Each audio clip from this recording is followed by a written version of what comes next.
Good evening, everybody. I'd like to call to order the meeting of the Lenox School Committee. And just letting everybody know that this broadcast of our school committee will be rebroadcast on CTSB TV. And next on our agenda item is, do we have any public comment from any visitors?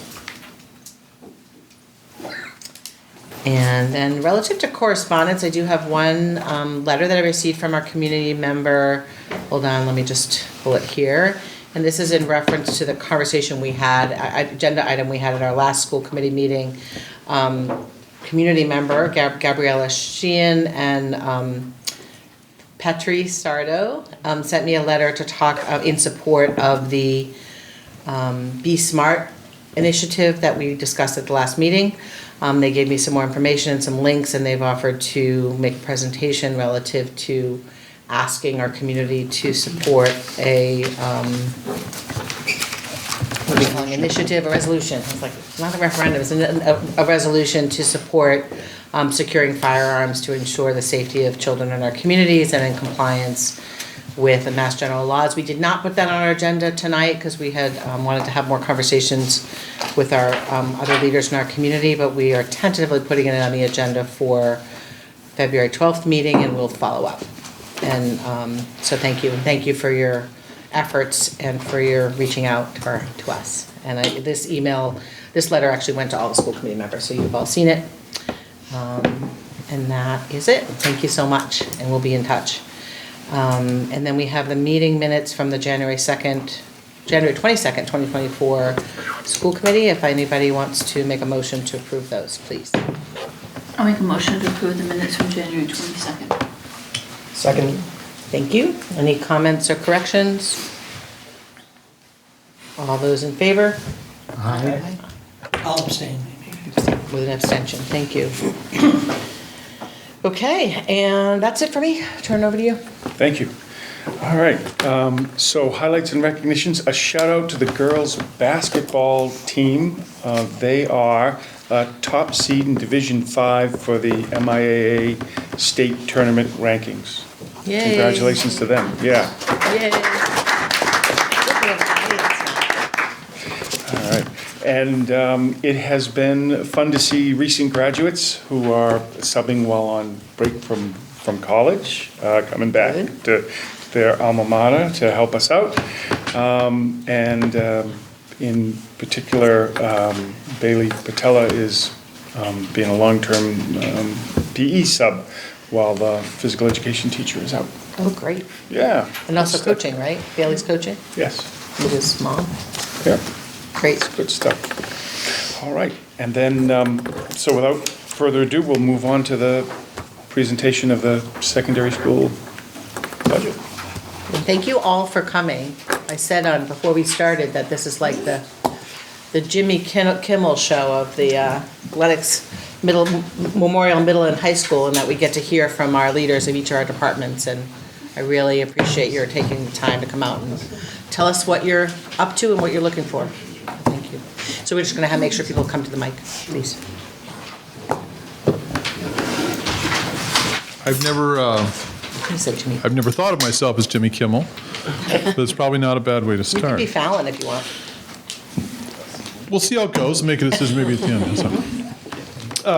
So I'm Jeremiah Ames, I'm the principal of the middle and high school. And before I start, I just want to thank a lot of people, but specifically Melissa Falkowski, who's been invaluable in putting this all together and helping us understand how all the dollars flow, and helping us think about every dollar. I want to thank the folks that are here with me, and the many, many people behind them who helped put this budget together. It is the product of much effort, a lot of thought, a lot of consideration, some debate, some frustration, but it certainly is the product of a process, and I thank them all for being a part of that year after year so diligently. So we're going to start with a beautiful shot of our school administration. That's us earlier, that's late last week, I think, right? We took one. It's a very, very different look in the office. We said goodbye to Elaine Lovato and Karen Zinchuk after many, many years of service to the district. And so now we have Nicole Patello, who many of you know. We have Dave Pugh, the assistant principal. Megan Crane is there in the middle. And Katie Holt is there in the pink shirt. So it's a very, very new look for us, but we're finally all sort of hitting our stride. Things are going well in the office after much transition. And I'm going to ask department heads and representatives of the department to come up to the microphone one at a time. First up is going to be Karen Romeo-Leger, who's going to talk to us about our art department. Karen? All right. Hello, everybody. Happy New Year. Happy New Year, thank you. So we have only a couple bullets up there, but we have important points to make. Thank you for supporting the arts every year, as you always do. We really appreciate it.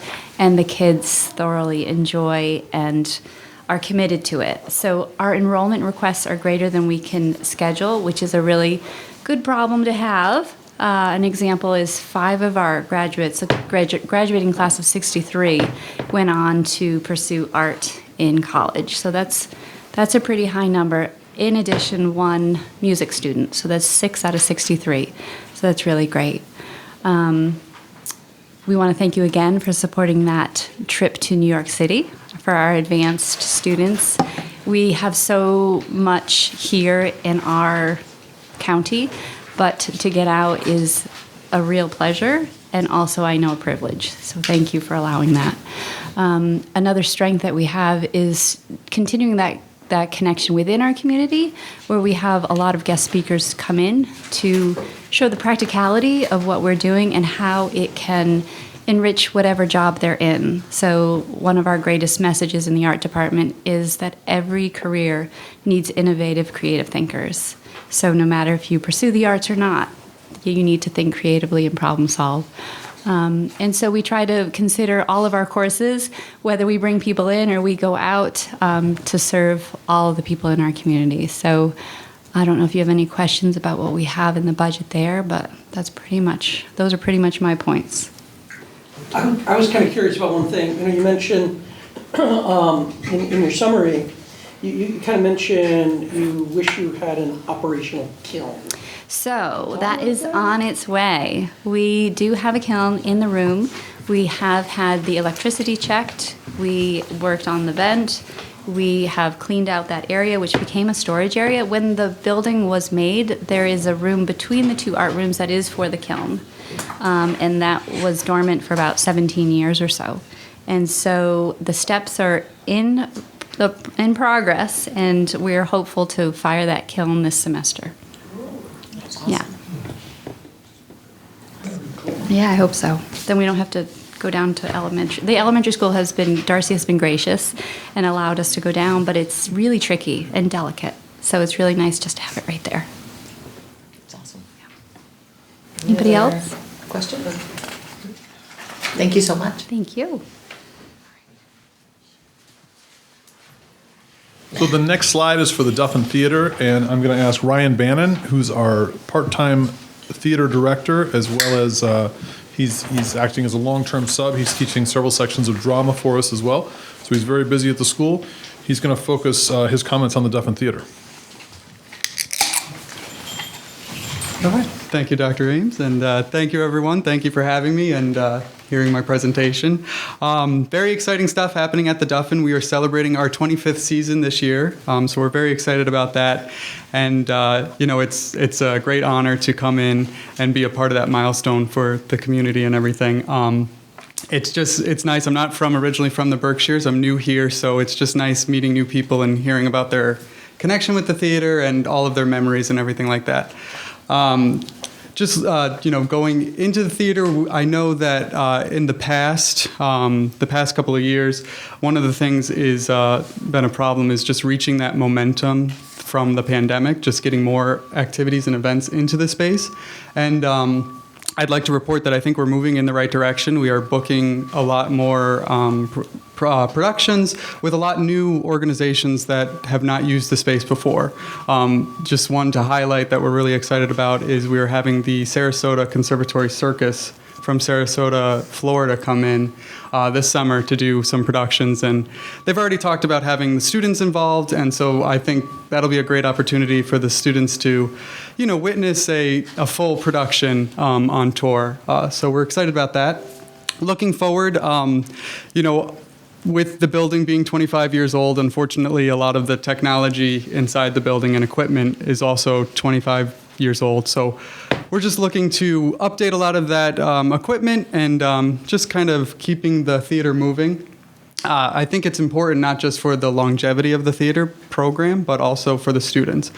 We have several students who are interested in pursuing the technical theater once they graduate high school, and I think it's important that we introduce to them the most modern technology so that they're prepared for the real world. So, yeah, that's just a few of the highlights, but does anyone have any questions?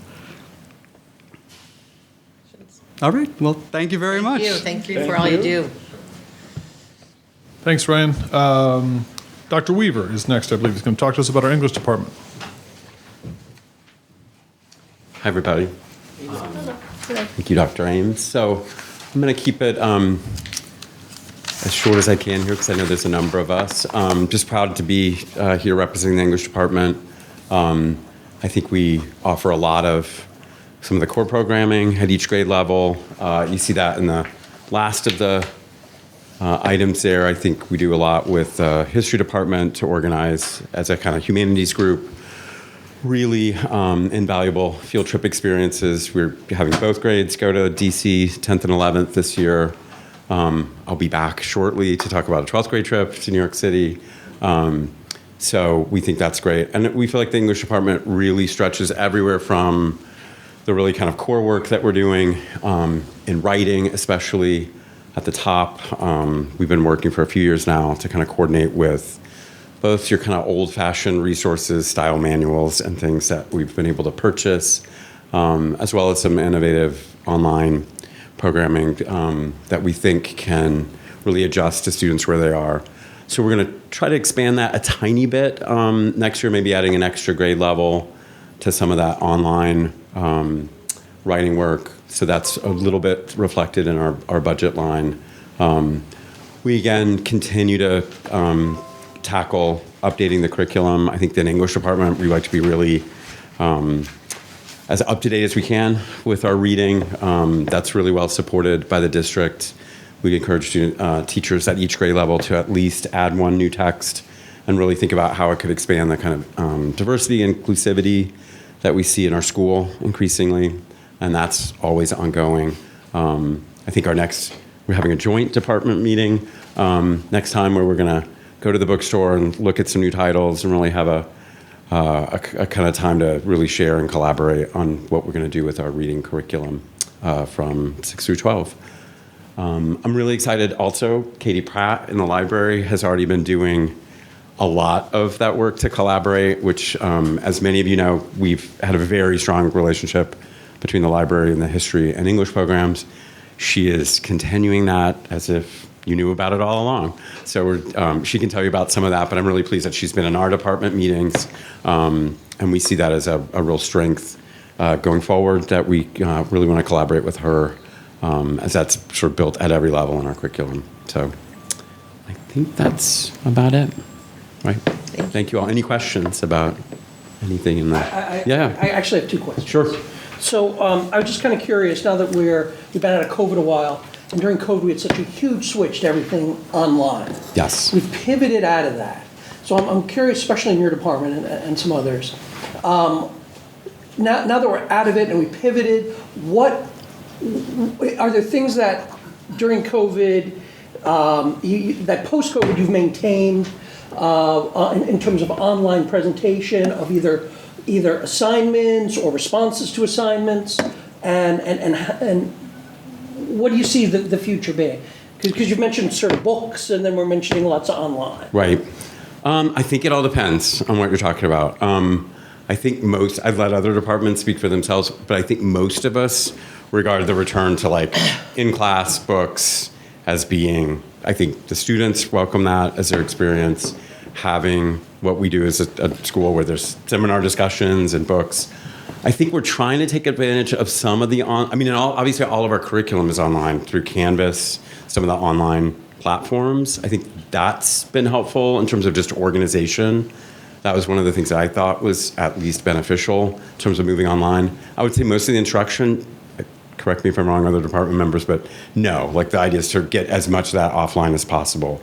There's some ways in which the teaching of writing at different grade levels, grammar books have never been very effective in terms of just teaching straight grammar. So there are some online sources that allow students to kind of work more at their own level as opposed to like having to repeat some of the stuff they already know or to be really lost if it's kind of well above where they are. So we're trying to try out a little bit more interactive, maybe a little bit more fun online experiences, but really adding them, I wouldn't say as like a primary part of our curriculum at all, but more as something you can do at a minor moment or two in the classroom, and which probably adjust a lot better to students and kind of where they are. So, and that's what you see up there with the IXL and No Red Ink and some of these programs that were tried out. We're trying to assess how effective they are because they kind of look like they're more interesting than seeing me explain comma splices in person, which is like not very interesting to anybody. So they look like they're a little bit more interactive, but we're still gathering the data on it. The companies that sell you them would tell you they're really wildly effective, but we're not sure how much more they are than just, say, going back to some of the more kind of traditional ways of teaching writing. And some English teachers, if they were here, would tell you, like we have, so for example, Tom Fielding doing the writing contest would say, just getting students excited about writing and more reading, something I think the librarian's going to tell you about, can probably help address some of these issues rather than like there is a silver bullet tech kind of solution to it. So I hope that answers your question. No, I was just curious. Yeah, and I would say a lot of the other departments might speak on this. It's really muddy about what is working and not working. I mean, I think we're a small school district, so it obviously varies a lot with each group, but I think one of the things that we're trying to do as an English department before we continue to, say, purchase some of these online things every year is to see how much, get feedback from the students about how much they're using them, see if they are effective, And you had a second, was there a second? Yeah, you'd mentioned something in here where you were talking about sort of it sounded as though you wished that you had space or a place to perhaps meet students more individually. And it seemed that, and I didn't know what the impact of that, and if there's something that that would come on. Yeah, I mean, it's in the narrative, it's that we don't have, so English teachers do not have their own classrooms. So they move around quite a bit. So that creates, that's a disruptive. So currently it tends to change year to year based on how the schedule falls out. But the current 9th grade teacher does not have a room that's like his, for example, which can be, and then I have a classroom which is primarily mine, but several of my classes meet outside of that classroom.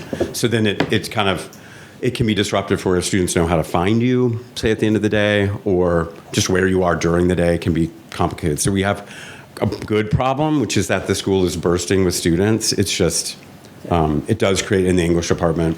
We happen to be one of the departments. Other ones will tell you the same thing's true for them. People move around quite a bit, so, yeah.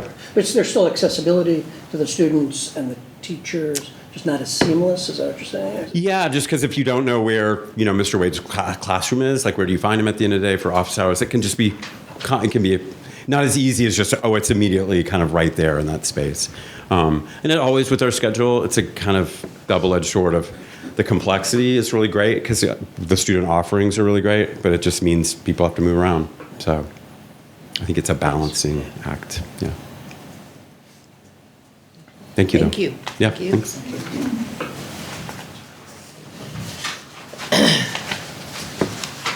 So the next department is really, it's a little bit of a combination of two different budget lines, but it's health education and health and wellness. For a wonderful, wonderful reason, the department head, Laura McCarthy, could not be here tonight. We're all thrilled that she can't be here. So I just want to walk through a couple of the things she asked me to communicate to you. We have some great facilities. The weight room is fantastic, and the equipment there is is in great shape, and we try to maintain it. It gets a lot of use. Of course, more than the weight room is the gym, and if you've been in our facility recently, we're doing the best we can with what we've got in terms of a roof, but we're thinking long term. It's something we're definitely going to have to address. Of course, that's not in this budget, but it's something these folks live and breathe every day. When it rains hard, we all go in the next morning and see, is it there? Is it there? Where's the drip? But we're blessed with wonderful facilities, including the Berkshires. Sarah Brogel's outdoor leadership trip. I try to update with via the newsletter. They seem to have trip every other week. It seems they're always going on these great side excursions that aren't that far away. Cost us very little, gets the kids out, and it's in direct alignment with her curriculum. And it's not just the outdoor leadership program. We also do some yoga. Erin Malloy does family and consumer science. It really is a robust, robust offerings. It's important for you to know that in all grades, it's not just 8 through 12 as the slide suggests here, but all of our students get PE twice a week. And some of the sections are larger, but because of the staffing we have, we're almost always able to have 2 PE teachers in with those larger groups. So it's never just a single teacher. It doesn't come out of this budget line, but I think it's worth noting that we also make both the gym and the weight room available to students in the morning and the afternoon. It's not every morning. For example, I believe the morning schedule for the gym is Monday, Wednesday, Friday. And it's not every afternoon, but students have, we've done a great job of stipending that so the students have access to both the gym and the weight room at different times in the day. So,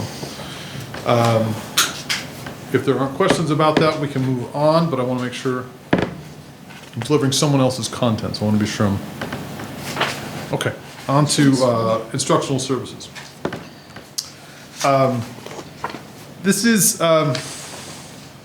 from a budgetary perspective, this is sort of an odd collection of things. It includes some of the larger expenditures are the substitute expenses, including our long-term subs, as well as what's listed here as non-traditional academic offerings, meaning, for example, an academic tutor in the library who's meeting with students all day long, every day of the week. I'm really, really glad that you were as supportive as you were in raising the sub rates so that we're on par with our neighboring districts. Because if even $1 less, and you'd wonder why somebody would come to Lenox when they could go to a neighboring district and sub for a little bit more. So now that we're on par, it makes things a lot easier. We're also we're working very hard. We interviewed another gentleman today, so that we have as many qualified people on our list as possible to call when we're subbing. The increase here is largely due to expanded hours for a few of the people that are in this budget line. 1 more hour a day, for example. The need is there; they're doing the work anyway, but we wanted to be captured in this budget line. We also, if I'm not mistaken, moved one of the full-time subs, the building sub from ESSER funds, to operating. Right, that's also in this. It's one of the other increases. Between the Please. between the increase in the rate and then moving the building sub from the ESSER funds after September of next year, it's showing a larger increase than it would normally show. It's worth mentioning, following Dr. Weaver's comments, he's being very kind, but if you walk down his hallway, more often than not, you'll see him just outside his door with a chair and a student huddling in the recesses of the hallway there. While we struggle with classroom space, and it's a frustration throughout the building, one of the things that we're really short on is small group space. You see here this picture, that's Vicki Holt in what used to be, I'm sorry, Katie, sore subject, what used to be the librarian's office, but we've had to reclaim that space for small group work. So she's able to work with 2 or 3 people. And we've done that in several places throughout the building. Classroom space is at a premium, and we're in conversations about how we can expand that in the long term. But we're also very short on these small spaces for teachers to meet with 1 student, 2 students, that sort of thing. So, any questions on that? Okay, I believe next up is Mary Cherry, who's going to walk us through the math department.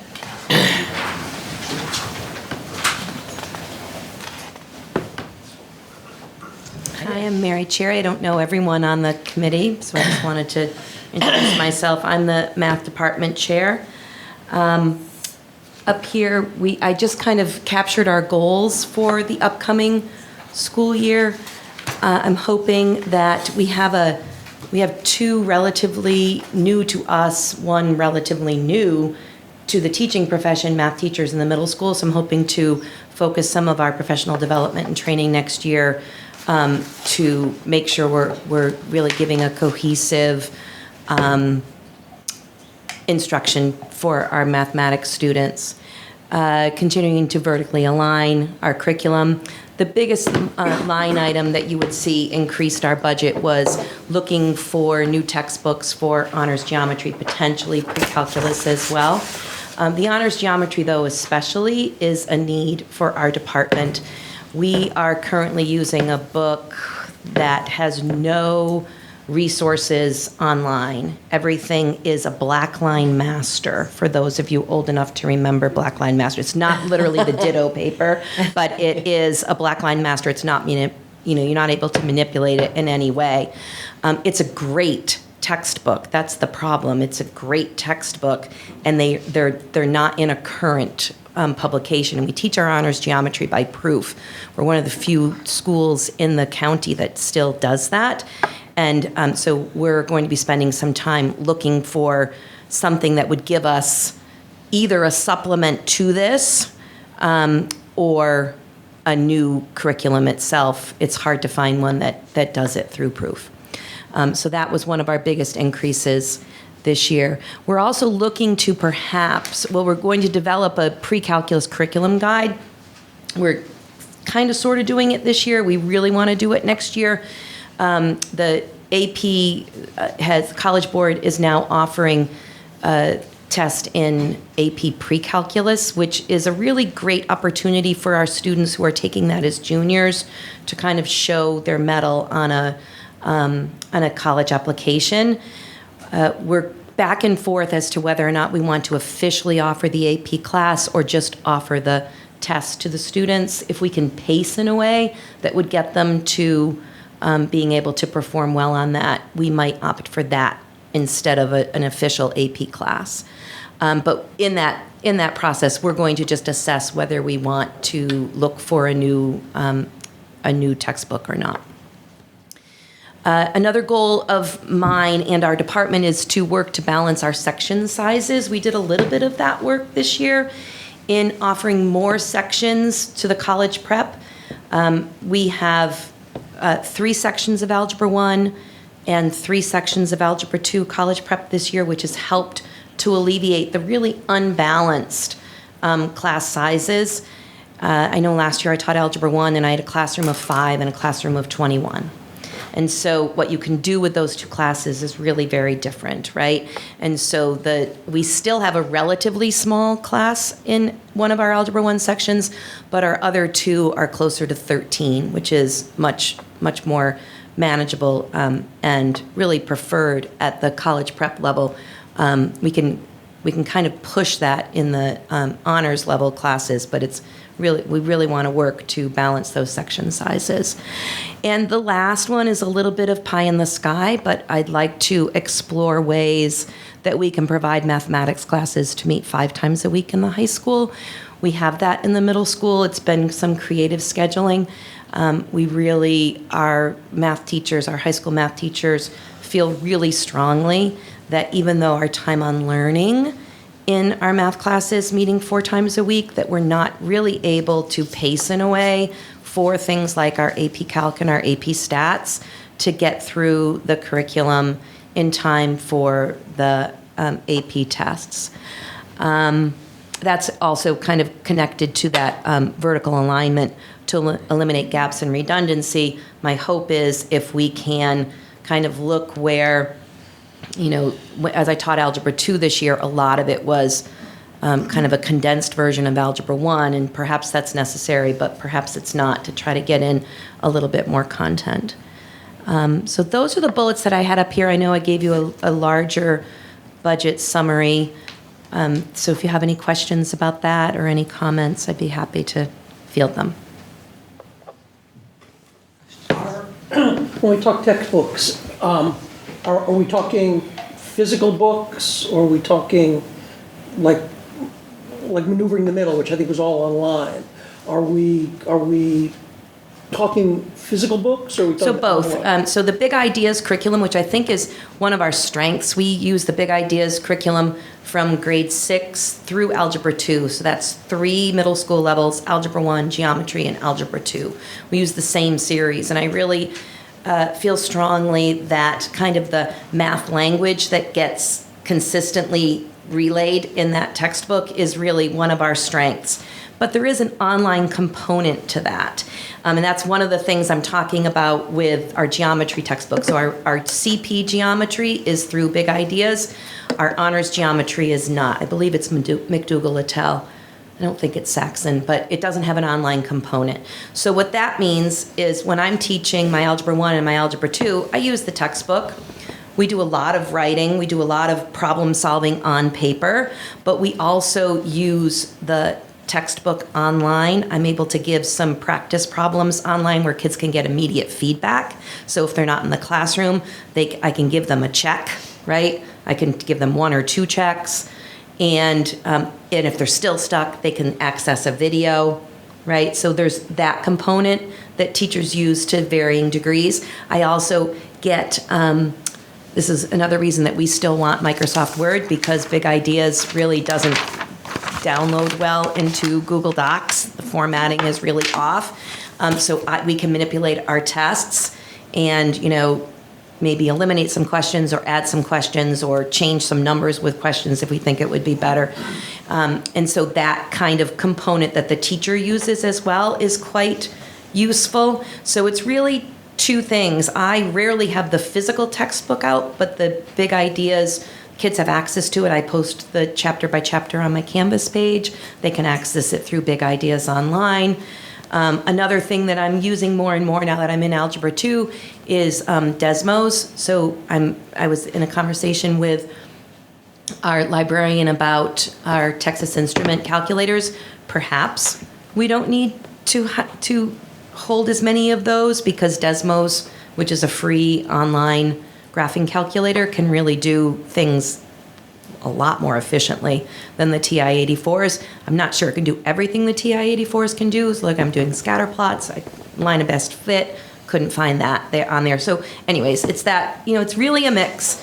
It's really a mix of kind of a traditional textbook and some online things and some just kind of work in the classroom on solving problems. Great. Thank you. Great, thank you. Thank you so much. Thank you. Thanks, Mary. Next up is the middle school, and there's the budget line doesn't cover everything that's bulleted, but I did want to draw your attention to a couple things that are important.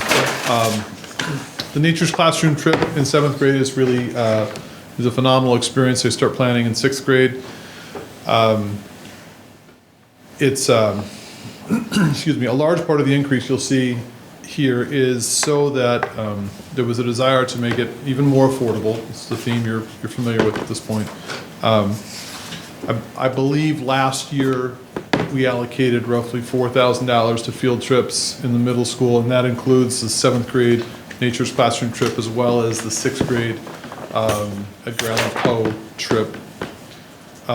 They're asking for an increase of, it's just about double as I recall. I think it's almost 8,000 in field trips for this year. It's important to note that while that doubles the field trip expenditure in the middle school, that doesn't come close to paying for that whole trip. We're not asking it to be fully funded. It's also worth noting that to do that, they pretty much zeroed out several line items that they haven't made a lot of use of recently to free up some of those funds. One of the things we have in the middle school, which is just fantastic, is that we have grade level meetings for teachers twice a week. The common planning time is essential.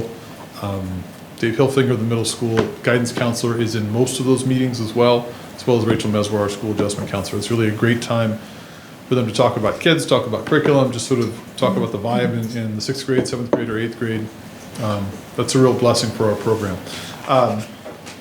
We're lucky that we have this year a math remediation specialist who's working with grades 6, 7, and 8.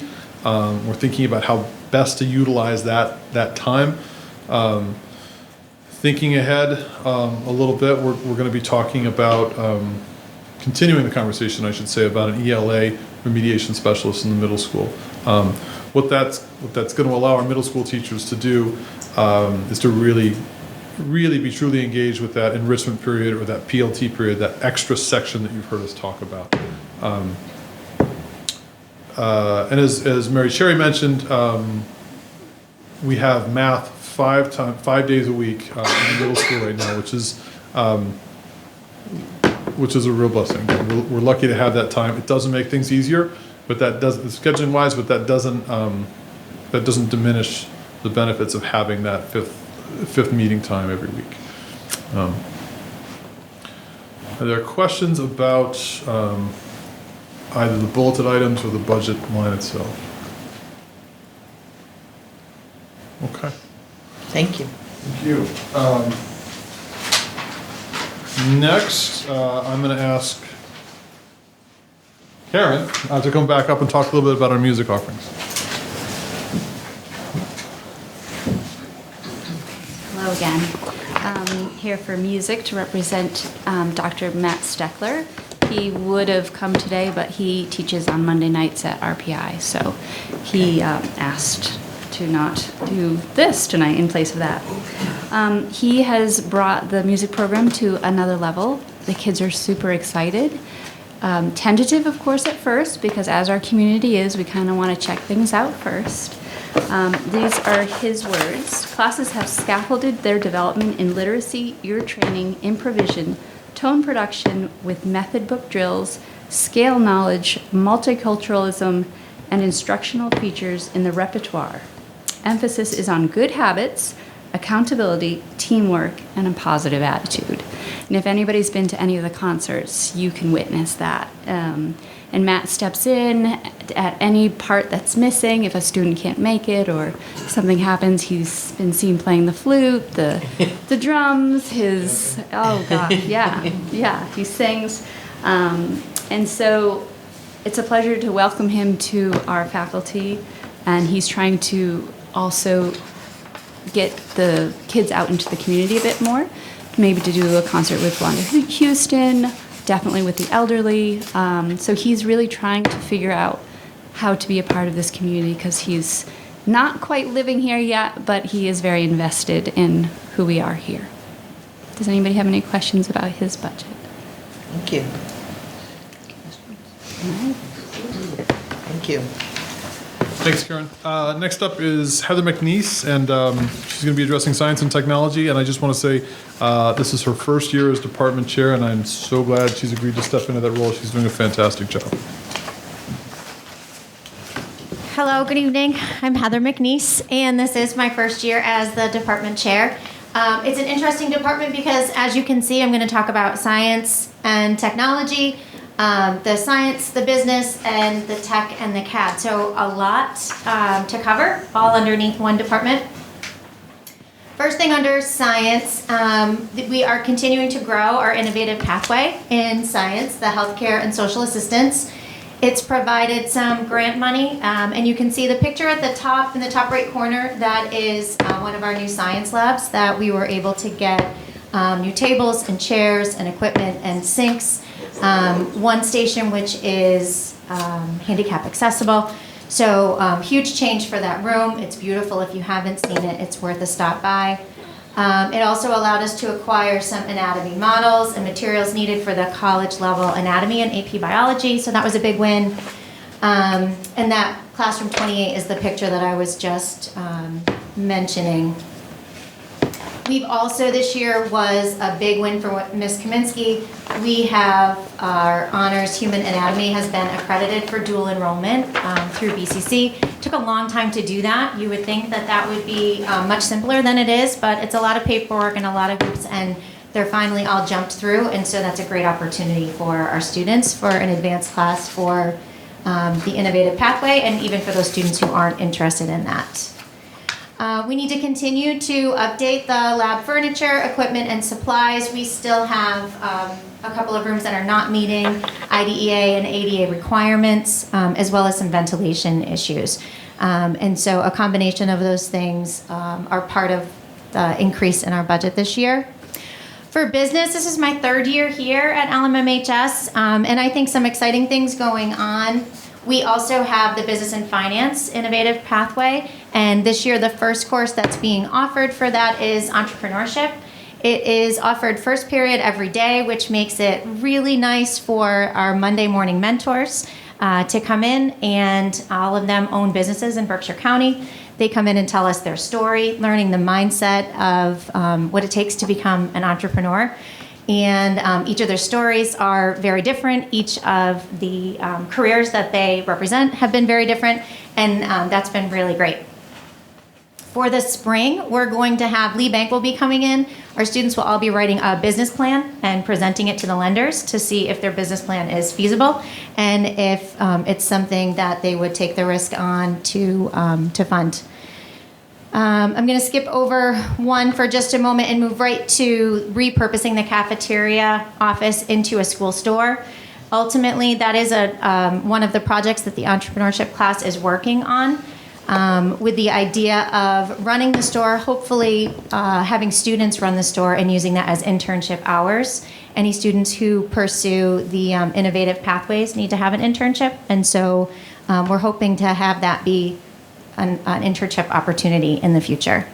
And then finally, I'm just really excited about the Strategies for Success curriculum. This is the third year of it. It's computer applications, presentations, career research, all different kinds of great practical things. And it's finally almost found its spot in every grade 6, 7, 8, and 9. And we're in the process of planning a career fair, and students in 9th grade are researching careers for that for March. Finally, our robotics club was supposed to compete yesterday at FTC, but weather canceled them again. But they've still been up to some pretty cool things. That picture up there is our team this year.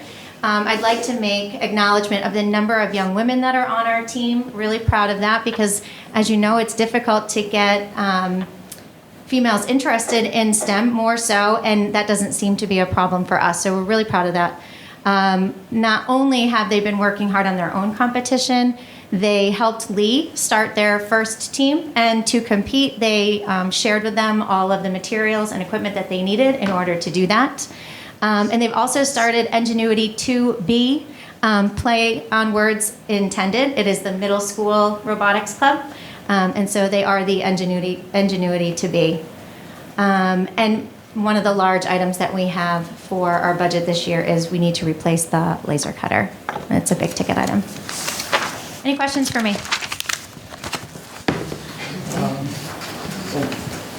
Just with the pathways, I know we had the state funding that sort of got them up and running. To what extent are we still state funded? Do we need to be investing more ourselves for them to grow? How So does that look?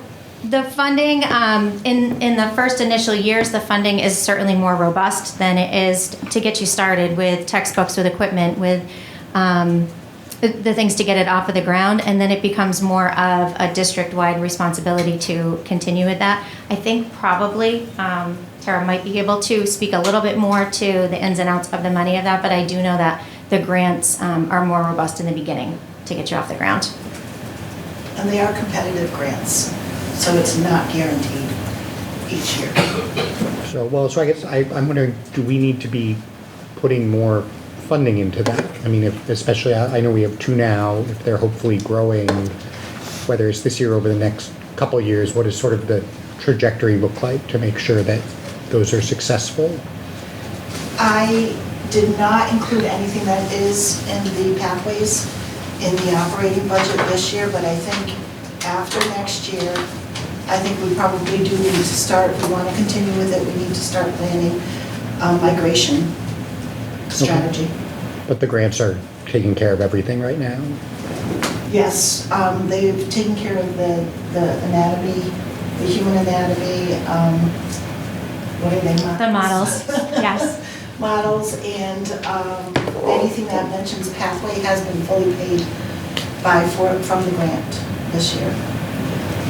One of the items that I put into for the business budget for next year is one of the increases is just to help us build the infrastructure that we need to turn an office into a store and utilize, it's a very small space, so for it to have the best usage possible, we're building, using the carpentry department, we're going to be building floor to ceiling, thank you, shelving with a library ladder so that we can fill the back wall with our inventory and create a space that you could come in and purchase school store stuff. And that's also budgeted in pathways.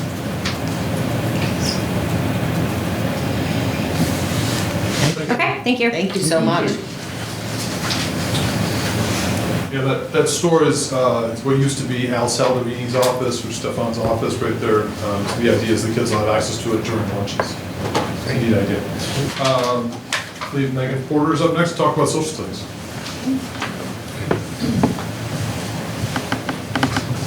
For those of you who haven't met me, I'm Megan Porter. I'm the Social Studies Department Chair. And a lot of what I'm going to say is going to echo Ben because we do so much in conjunction with the English department.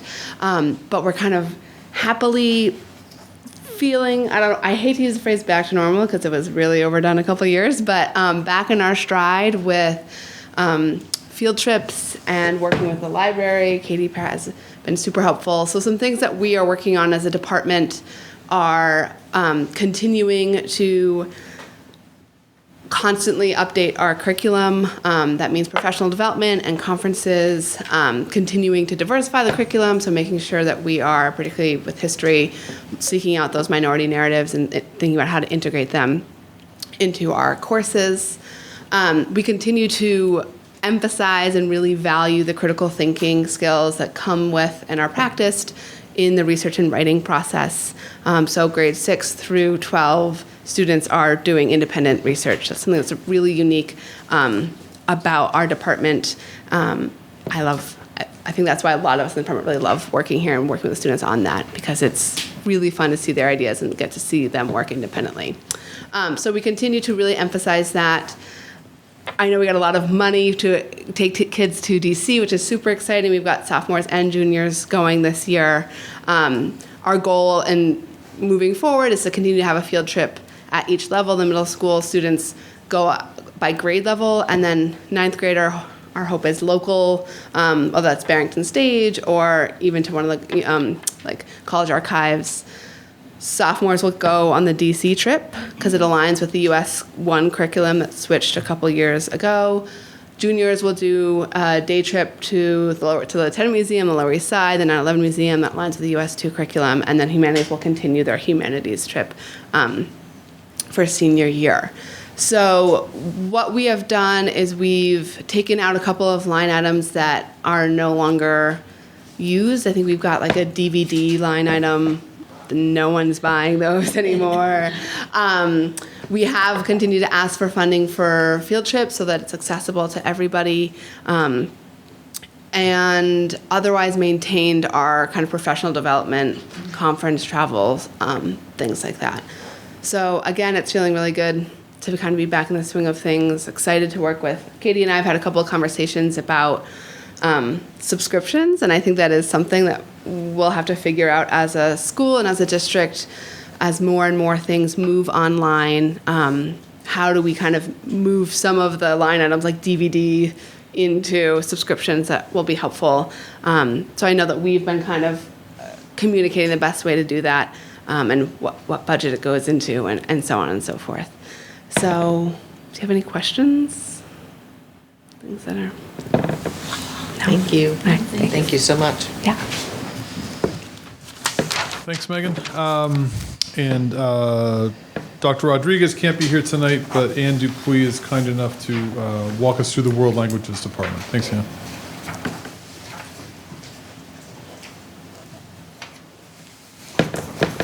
Hello, Ann Dupuy. Hi there.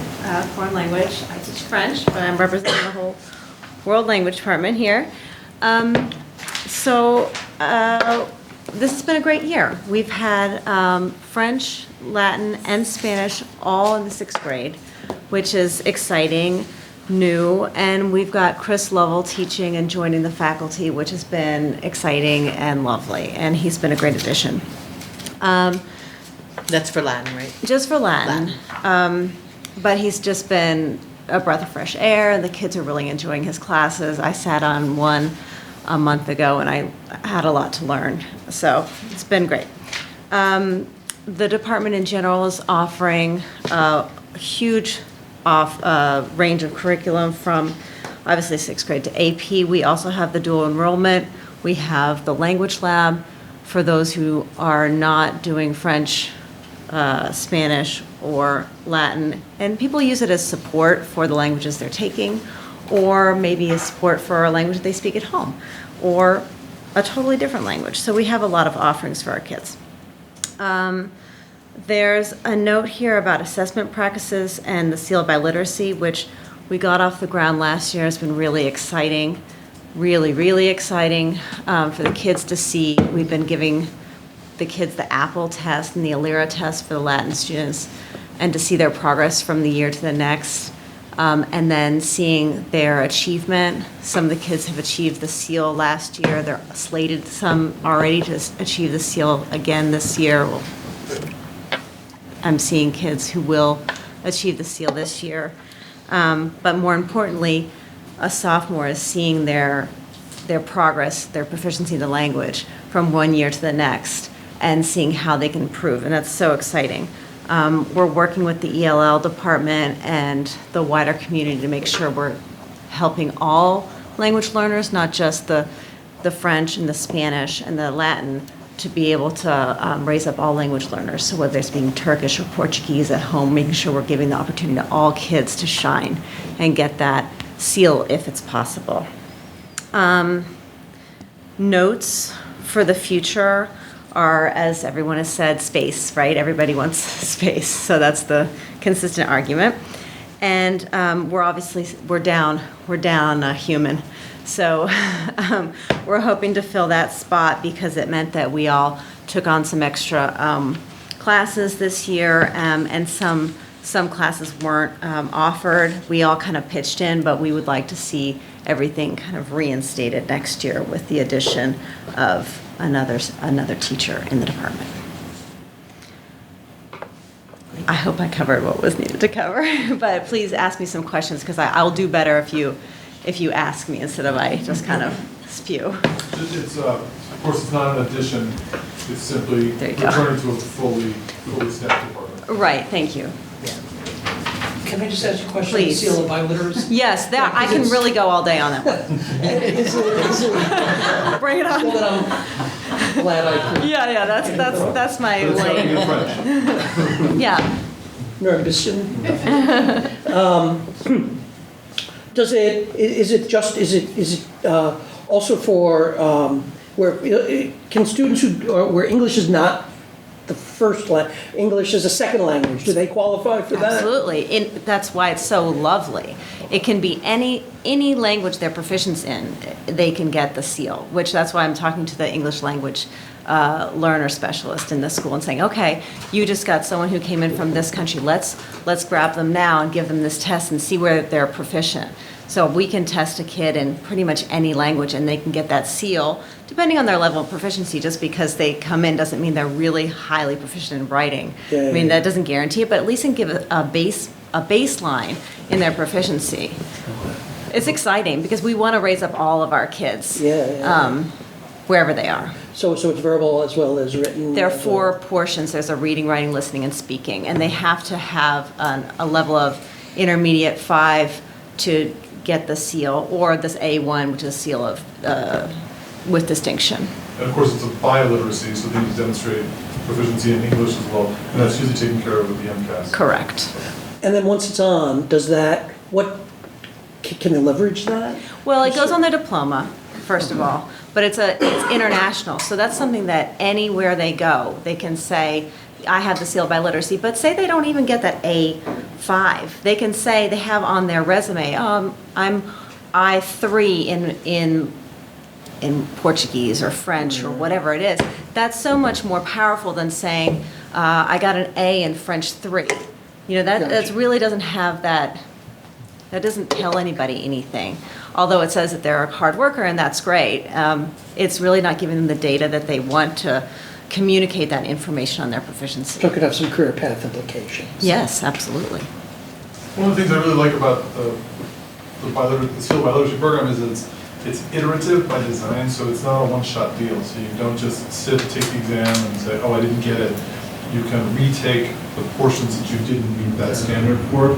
So it really gives kids an incentive to, they can actually see, with the Apple test anyway, they get their response back, so they'll get a recording of what they recorded, and they'll be able to see, oh, I need to improve here, I didn't get that point, or it's really, really well designed to support kids to continue their learning. Yeah, my kids are very motivated by it, and they want to see their score, and they want to see how to do better, and then we work on certain points from year to year. I'm not saying, we don't spend a lot of time on this, but they're motivated from one year to the next to raise their score because they know what the goal is, and they want to improve their proficiency. Great. Thank you. Yeah. Thank you so much.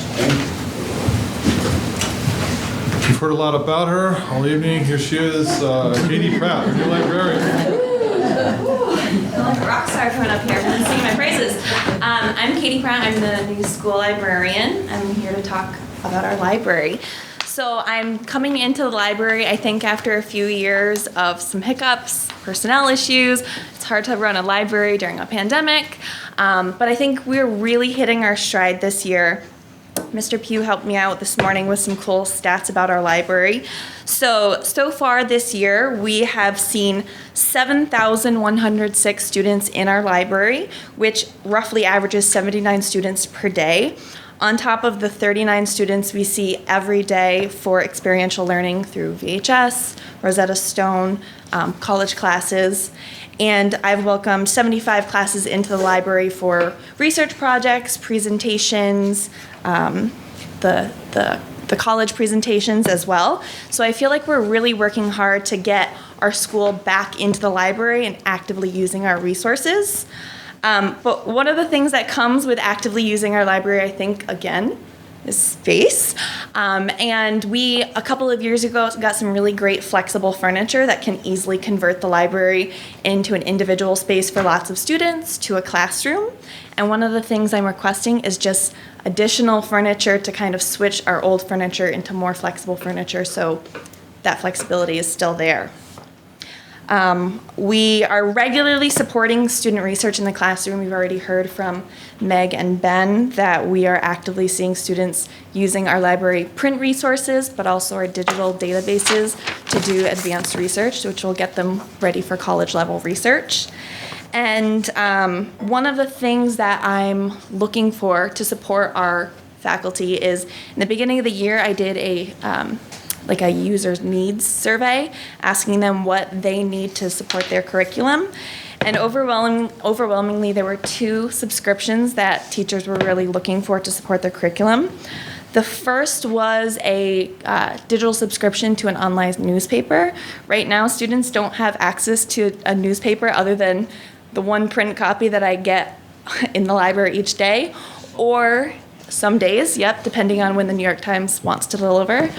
And or the teachers have to find the individual articles, clip them, get them into Canvas, and students have to share the same article. So getting an access to a digital subscription is highly on their radar for something needed.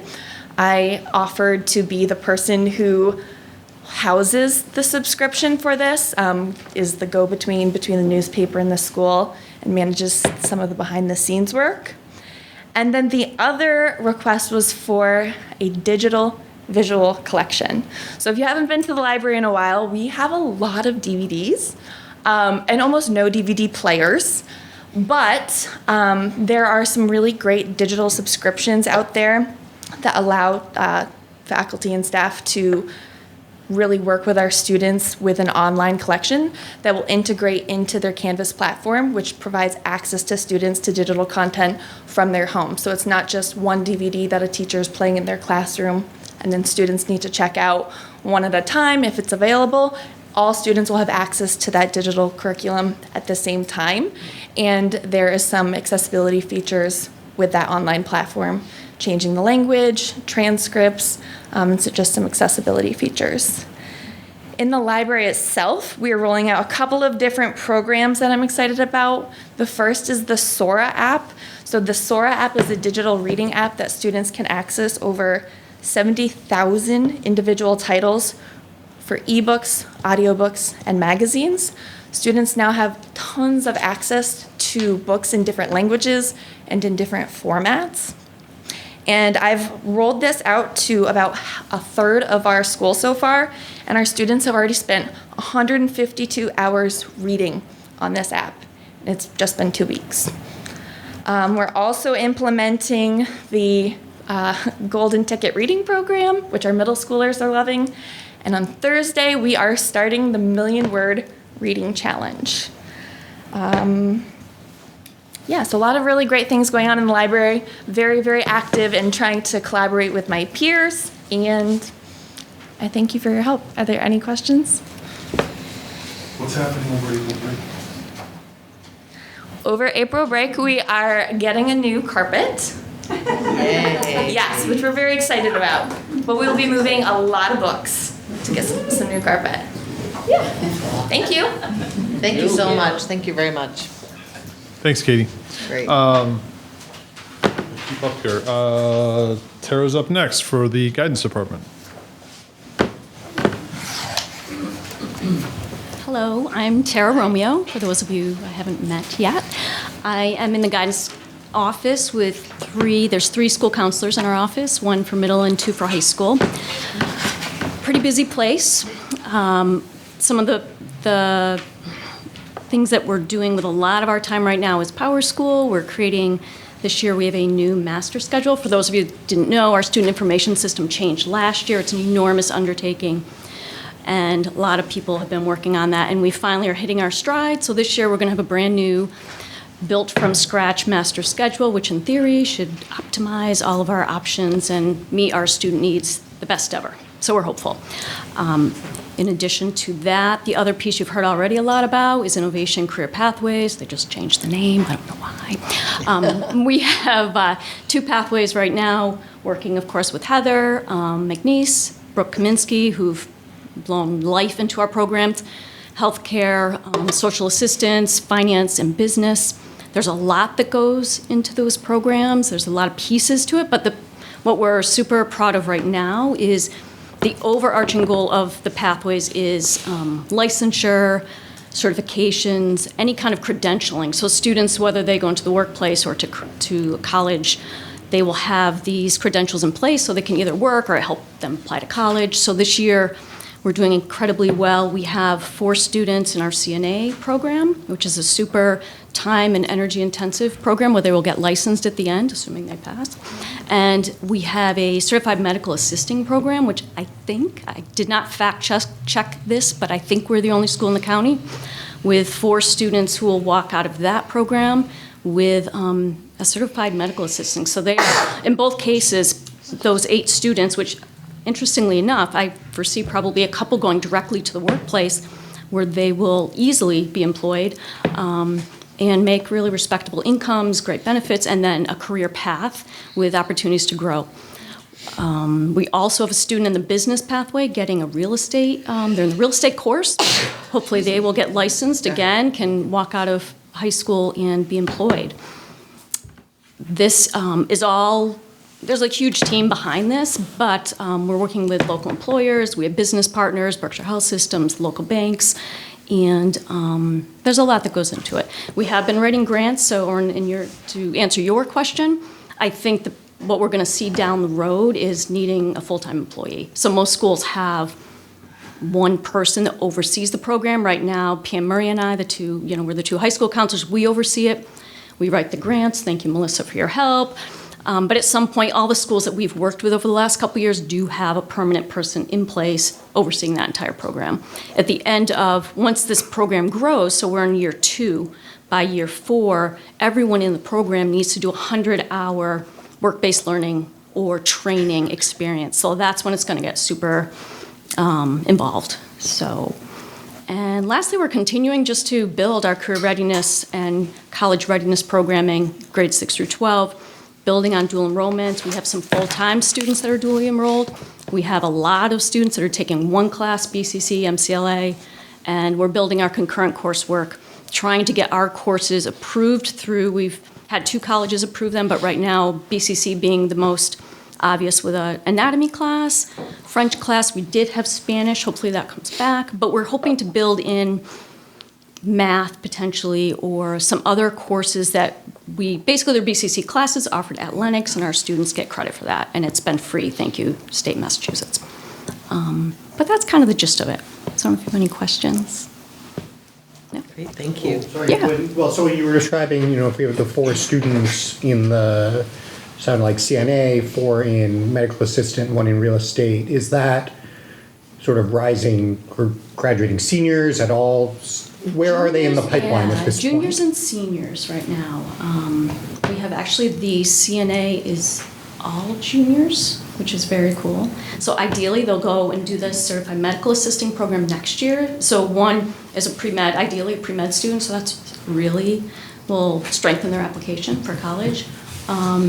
Real estate is a senior. Medical assisting, they're all seniors. So it's a good mixture. We probably wouldn't go below a junior grade level. It's a really big commitment to do some of those programs. But we're building the business we're really trying to build, so the real estate was pretty exciting to have that opportunity. And the business does have a pretty big umbrella, so we're trying to constantly, we're kind of responding to the students' needs or interests. While there's opportunities we have, if we don't have students interested, it doesn't really go anywhere.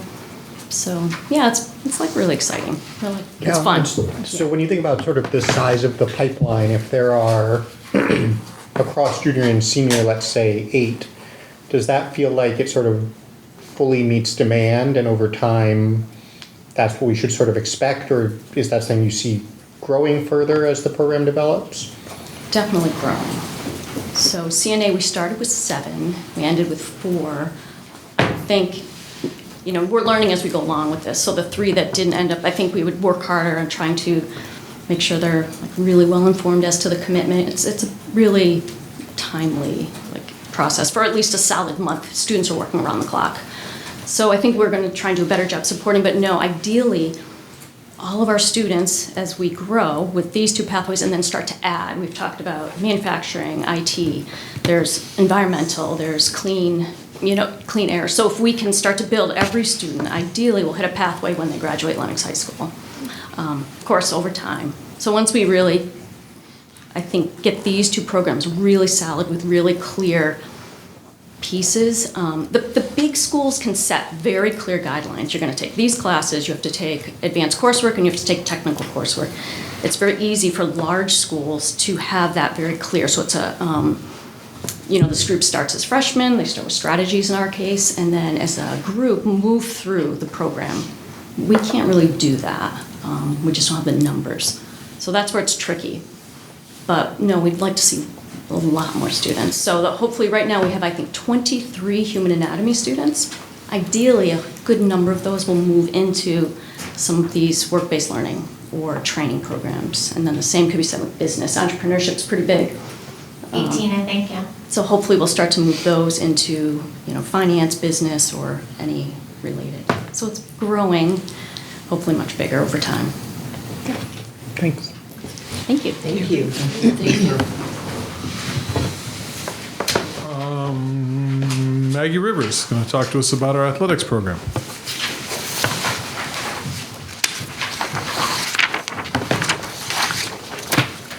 This is a little high for me.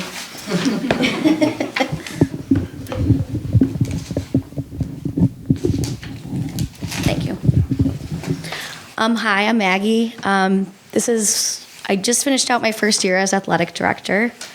And before I started, I just want to make sure everybody saw, or if you didn't see, let you know that our girls basketball program was just seated #1 in Division 5, which is the first time and across all our programs, which is just a huge testament to Dave's hard work as athletic director, our coach Nicole Patella, and obviously the girls. 3 years ago, I think they finished the season with 3 wins. So they're really successful. We have a game Thursday night. Would love to see some of you there. Just a really fun team to watch. So I just wanted to kind of just show you the pictures. I think kind of just shows us really like what we're all about. First, you'll see that our golfer there, he's golfing at Miraval, which houses our golf program throughout the fall, free of charge. Practices, meets, super good to our kids. Just really speaks to the community involvement we have here in Lenox. The picture right below that is 2 of our skiers at Notchview. Again, that was kind of a last minute race scheduled up there because of the lack of snow and, daylight's closing out. We had to get a race in, and they were super helpful in housing all of the Berkshire County teams up there for a race last Wednesday. They'll be there again this Wednesday. You can see our basketball players up there. Those are actually our youth players. Some of them are from Morris. Some of them are from the greater community. That was a clinic we ran with the help of the Lenox Police Department, too. They provided donuts and refreshments. And then below, you'll see one of our soccer players. She scored her 100 points this year, which is just remarkable considering she almost lost a full season to COVID. What I want to tell you is our athletics, it is bursting, right? Each year for the last 3 years since COVID, our numbers have just steadily inclined. We have not seen a dip in participation. It's just getting, a lot bigger and bigger, which is great. Keeps kids involved, keeps the community involved. Almost everybody here is involved in athletics in some way. So we really are all working together. Couldn't do it without most of the people here. We have 3 coaches that are here right now.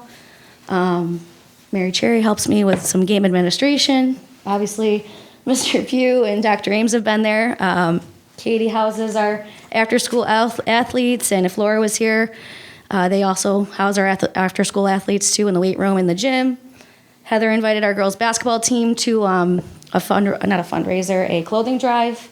So we're really just all working together, and it's just really nice to see the kids really kind of coming into their own and taking ownership in athletics and leaving things in a better place each year. I don't know if you have any specific questions. I can just tell you long term, we're really looking at some improvements to the softball field specifically. 2 years ago, we did really big improvements. Mr. Pugh could probably speak more to that, to War Memorial, which is our baseball field. Softball field is next on the docket. Another great team, really exciting team to watch. First time they made it to a tournament this year in this last spring. And then just continued maintenance of our fields because we do, work with LYFC and some other youth programs just so the kids have a place to play. And that's really it. I am trying to add 3 programs, and I could just speak about those a little bit. Would really love to see a unified basketball team launch next fall. I owe Dr. Collins and Jeremiah a presentation on that. Unified team. Okay, well, a unified team is an inclusive sports team for people with and without intellectual disabilities. So it's basically just people coming together to build friendships, give kids more options, and just get everybody together in a good place and promote some sportsmanship and exercise and all those good things. We do have the space to do that because it is a fall program. We just have to do some scheduling with our volleyball team. The other thing I really would love to see is a possible summer conditioning program, actual program like with programming, a coach and all that. And the thought is it would cut down on some concussions and injuries in the fall especially. Promote some healthy habits, all that stuff. Really teach the kids about the workout equipment, and maybe run some group exercises as well. And the last one, is not really an addition. It's more of working together possibly with Lee for a girls soccer co-op. We do have a girls soccer program. Currently, our numbers are very small. That's due to a lot to volleyball, right? A huge program for us, 30 plus participants this year tried out. I think we ended up with 24 after cuts. Those are some things we're looking into long term. Any questions? I know that was kind of a lot, really fast. I got a couple. Sure. Really short questions. I was kind of curious, so with conference change a number of years ago, how has that settled in, and some of the transportation challenges in terms of the time commitments, in terms of meeting students' needs from number one, from a health perspective, in terms of nutrition and sleep and things along those lines, and then also from the academic angle in terms of ability, opportunities to stay current with homework or whatever assignments may be. So you're talking about our switch to the PVIC league in most of our team sports. Yeah. It's been a challenge with transportation. I think that's a complex issue in and of itself, not just because of the leagues.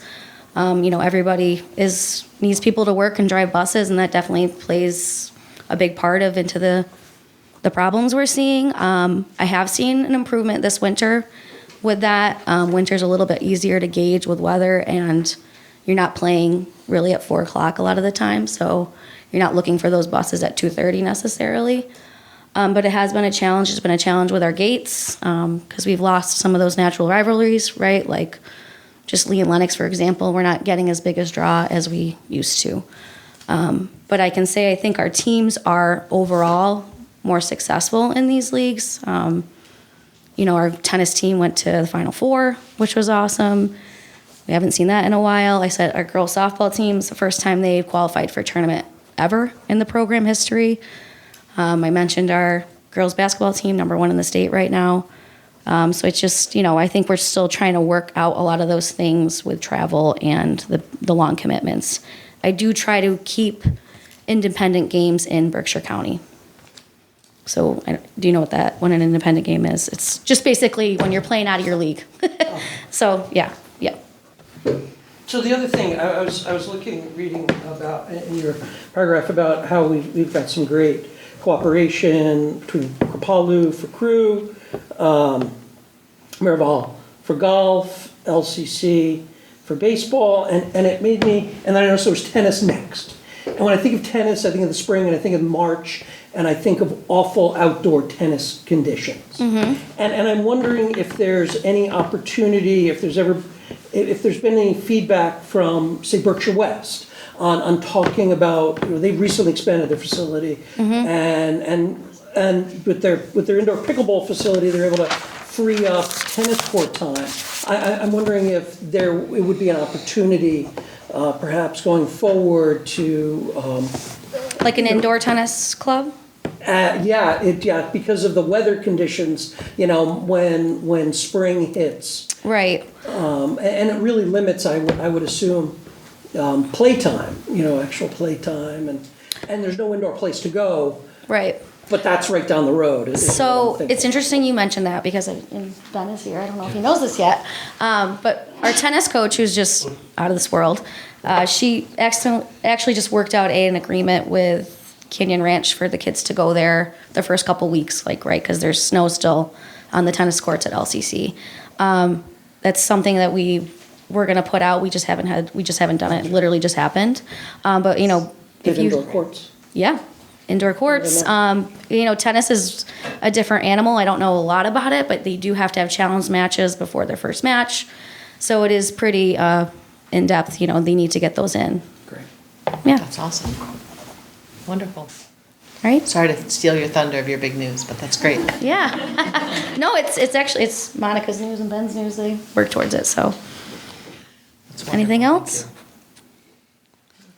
All right, cool. Thank you. Thank you. By the way, they expanded the pickleball, but that didn't mean there was more tennis courts. That just meant they took up more pickleball. I thought you were proposing a pickleball league for the MIAA. Look, I was thinking of it. Not that I have an opinion. That's funny. If I could just answer your question again, we're doing the best we can, and Maggie's done a great job with all the scheduling, all the demands, but I think a lot of us are very, very concerned about the amount of time kids are spending driving to events, driving back from events late at night. It's definitely having an impact. There's only so much you can do on a bus academically. It's also, and again, this is not a criticism of the programming, it's just many teachers are missing out on FaceTime with their students because they have to leave school early to be at, especially in the fall and winter. You might have to leave at 1 o'clock in the afternoon to make it to an event so you can play it safely outside or ski outside before it gets dark. So it's definitely cutting into their school day, and that's a concern I think all of us share. So.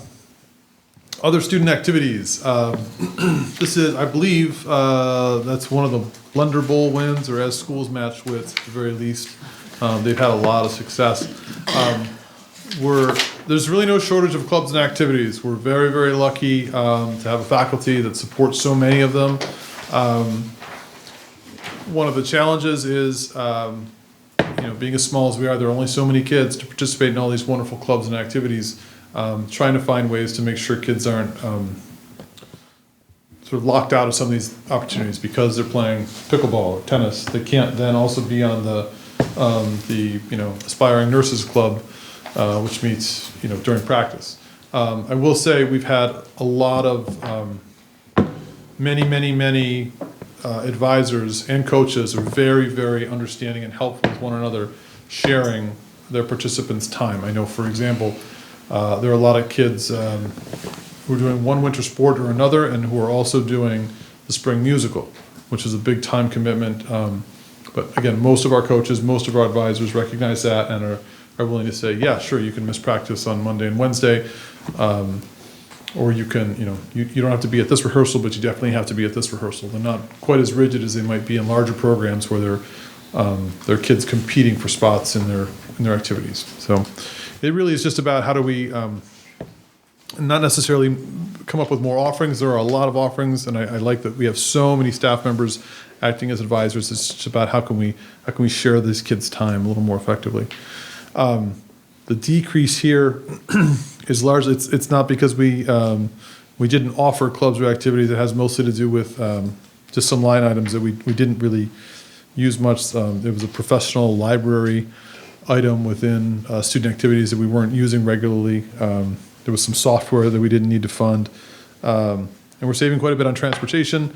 And Melissa, help me out here. I think we decided that's largely because of the van. On some of these smaller trips, they're able to use the van to go to an event in Springfield on Saturday afternoon, for example, if it's quiz team or that sort of thing. So there's some savings there.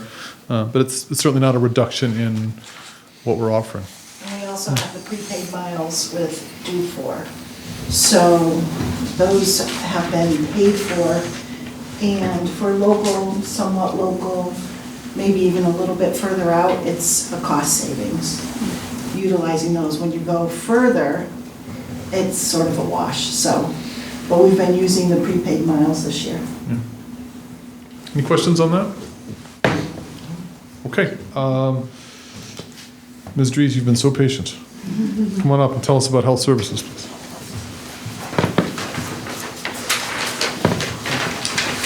Hi, I'm Jen Dries. I'm the school nurse at Lenox Memorial Middle and High School. And I'm really grateful for the space that I have, the support that I have, the supplies that I have. I mean, I'm really, really fortunate. I strive hard to keep a holistic approach for health and wellness. Some of the questions that were raised here today, how do our kids balance things? How do they get enough sleep? Do we think about nutrition? Those are a lot of the things that, we all think about and consider. And the health office is open to a lot of our students and our staff as far as a concern, a question, how do we address it as a community? How do we really strive for our kids to be involved but healthy and engaged? A healthy body and a healthy mind supports learning. That's always been key for me as a school nurse. And again, the staff that's here tonight, they really understand that when our students come to school, that they're ready for the day, when they've had their breakfast, when they've had a good night's sleep, when they feel good about their game the night before, or they feel good about whatever in their life that motivates them and keeps them coming to school and being a positive learner. Trusting safe relationships are always key. I've really started to see this year a lot of the older students who I've been able to build that relationship with through the past number of years coming to me, and they'll walk in, what's up, what can I do for you? And they'll come in and they'll say, well, I just have a question about, they have a question about a strain, they have a question about their stomach, they have a question about some question that they didn't get to ask their doctor. What do you think about this? Could you explain to me how this works? And that's been a goal for a number of years, and I'm really starting to see students engaging with me, and I've built that trust and relationship, and it's wonderful to see. Long-term goals, short-term goals, as you see from the summary that I've written, as usual, subs are hard to come by. That's been a real strain, especially this past year, where we really don't have subs. Everybody's working really hard to get a sub base, and Dr. Ames and administration has been great at kind of stepping in and covering me when I can't be there, but it's not ideal. I appreciate the increase in the sub pay. I think that's helpful, that we are more competitive within Berkshire County. But if you look outside of school and you look at what we're competing with for some of our nurses that are doing part-time or on-call at some of the facilities, they're being paid much more. So if they have a choice of, being in the hospital or subbing for me, they're gonna go where the money is. So I think, that's something to consider going forward. I think the substitute teachers have a class to do. The substitute nurses are really, they take on a lot of liability and responsibility of the entire building, and those people are really hard to come by. One of the things that I've talked about as a short-term goal is a third AED in the high school. Right now our AEDs are outside of the gymnasium and outside of the theater, and I'd really like to see one at some point in the next year or two, closer to our students, closer to our faculty. It's great to call on a radio and have an AED run to you, but it would be nice if one was closer to where the majority of our student body and our staff are. If we could have one outside of the office or in one of the hallways where our students are. I think that would be a good safety investment in our building. And one of the other things that I put on here for a long-term goal to just consider,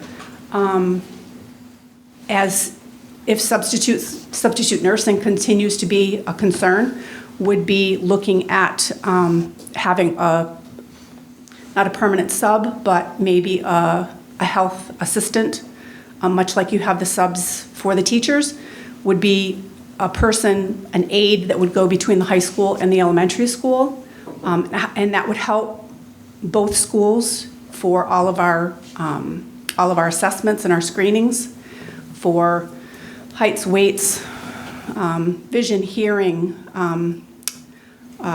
the preschool and kindergarten screenings,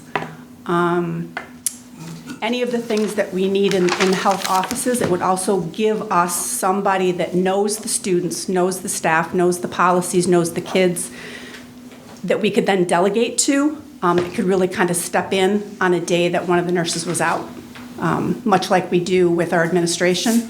When I'm out, Dr. Ames gives medications for that day. We would have an aide that could then do that, but also maybe give out a Band-Aid, call home to send a sick kid home. It's a real strain when we don't have a sub and I'm not there. It really falls to a lot of other staff to cover that when we can't get a sub. So just something looking down the road that it might be worth the investment to get somebody on staff that, again, knows both schools, that could be a floater between the two, go where the need was, and it would be a benefit, I think, to the students and staff in the long run. Just something to consider. Any questions for me? Thank you. What's the challenges of getting an additional AED in? Getting an additional, Additional it's, well, part of it is, I mean, the money, but, I mean, I think the money is not the issue. Right now, we're really working on what we can get for an AED. The problem is the town purchased all of our AEDs so that we all had the same ones for the entire town, the police, the fire, the community center, the schools, and unfortunately, the model we have is no longer available. I can't get it. I can get a different one, but I can't get that one. So we're kind of working within the town just to see if maybe a distributor somewhere would have a few extras that, you know, we might be able to keep the same model that we have, rather than changing the model, because it kind of defeats the purpose where the town invested in all of the same ones. So if fire and police come into the school building, they know when they pull that AED, they know it. To replace it with something else is kind of not ideal. So we're still kind of working on whether or not that's going to be possible. You listed mental health concerns as sort of at the top of the program concerns and primarily often related to anxiety and stress. Is that something that is sort of, to what extent is that the baseline level you've always seen or something that feels heightened now? I think pre-COVID, we were all seeing an increase in that. Just societal concerns, you know, kids are doing a lot, they're under a lot of stress. Adults, that kind of filters down to our children as well. COVID didn't help. Coming out of COVID, it still continues to be a little bit of a strain. We see a lot of students who really struggle, middle school and high school, with depression, anxiety, really, in some cases, pretty debilitating, where we've got an increase in 504s to help to support them. You know, we've got great school adjustment counselors that really work very closely with these students. For me, a lot of it is teasing out how much of it's social emotional versus physical, because it manifests itself physical, or when a student becomes so overwhelmed by those emotional, they're just not feeling good. So it's, you know, is it a real stomach ache like you have a stomach bug, or is it something emotional? It's teasing that out, and that takes time. And again, a relationship with that student that they're going to trust you to kind of share that information. But I think we're still dealing with a lot of stress and anxiety and depression post-pandemic. I think just nationally, and you know, we're not exempt from that. I just had a question. Yeah. If supply wasn't an issue, would 3 AEDs do it, or would we ideally have more? For me, I mean, I think ideally I'd love to have 4. I mean, where we've got the EpiPens throughout the building, you know, we've got those isolated and, you know, every wing, every hallway, every floor, everything. I understand where the 2 AEDs are, because that's where our largest populations congregate, and certainly the one outside of the gym, right outside of my office, is perfect. If we could have one either in the office or on the main floor, and a second one at the top of the stairs for you know, for the high school and middle school second floor, I think that would be ideal. I just think that the quicker we can respond and grab that. Because I'm going to get called to something and I'm going to go with my jump bag and I'm going to need the AED that I missed outside of it. So I've got to call and have somebody bring that to me, where if it was right outside a hallway, it would just be, it's minutes that would be saved. Yeah, thank you. Welcome. Thank you so much. Anything else? Anything else? Thank you. Thank you.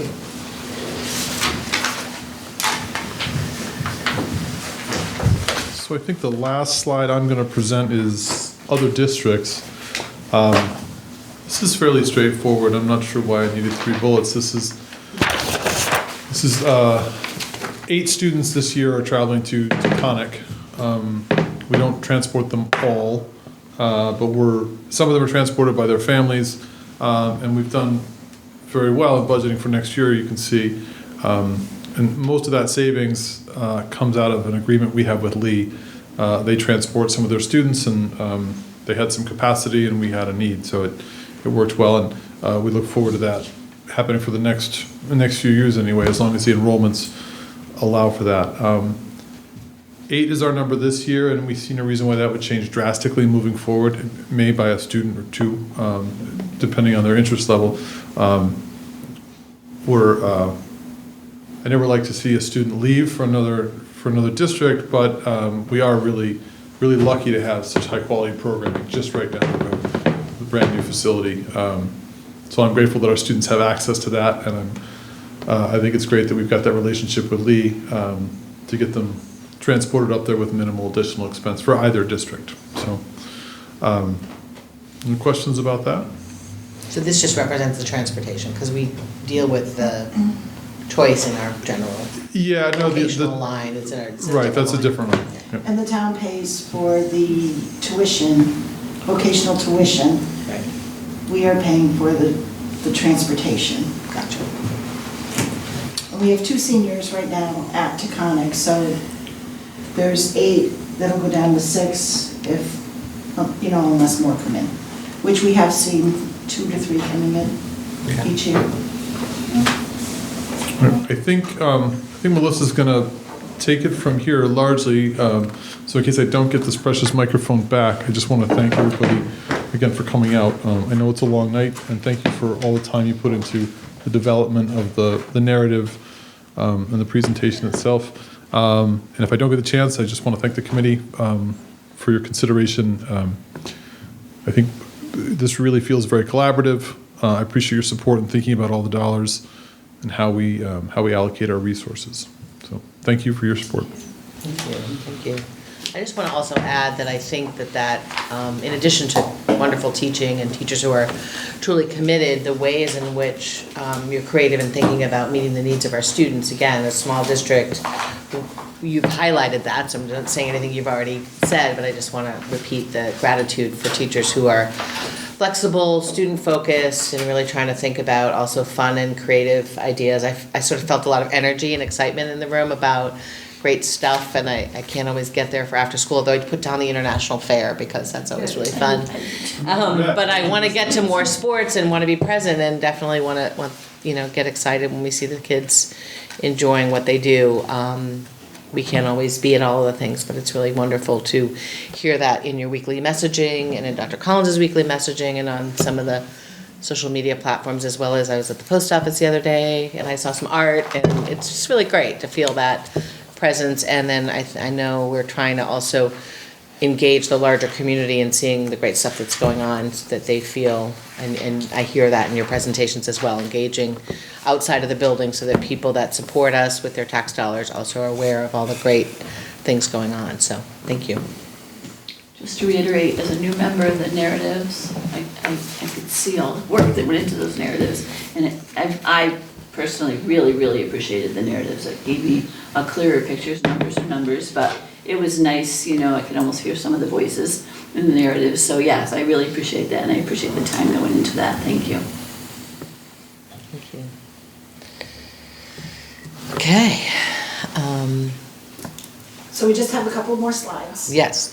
And this pulls all the numbers together. So last year's 24 final budget, excuse me, was 6.1 million.